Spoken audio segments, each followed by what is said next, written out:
Hi everybody, ఈ video మీకోసమే. ఈ వీడియో మీ లైఫ్ చేంజ్ చేస్తుండొచ్చు.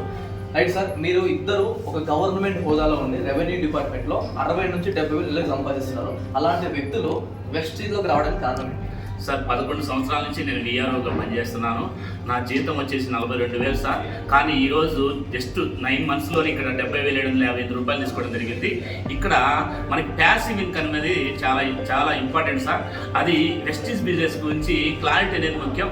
ఈ క్లారిటీ అనేది తీసుకొని ఫేకా రియలా తెలుసుకోవడానికి మీరు ఒక మీటింగ్కి వచ్చి క్లారిటీ తీసుకోవాలని నేను మిమ్మల్ని రిక్వెస్ట్ చేస్తున్నాను సార్. ఇది మంచి ఆపర్చునిటీ, మంచి అవకాశం, తెలుసుకోండి sir. Thank you sir, thank you so much. ఇంకొక విషయం ఏంటంటే చాలా మంది బిజినెస్ ఫేక్ అని చెప్తున్నారు. మరి జెన్యూన్ అని చెప్పడానికి మీ దగ్గర ఆన్సర్ 2023 జూన్ 21 తారీఖున ఈ భారత పార్లమెంట్లో లోక్సభ రాజ్యసభలో బిల్లు ప్రవేశపెట్టి భారత రాష్ట్రపతి చేత ఆమోద ముద్ర వేసి గెజిట్ రూపంలో తీసుకొచ్చారు sir. Complete legal business sir ఇది.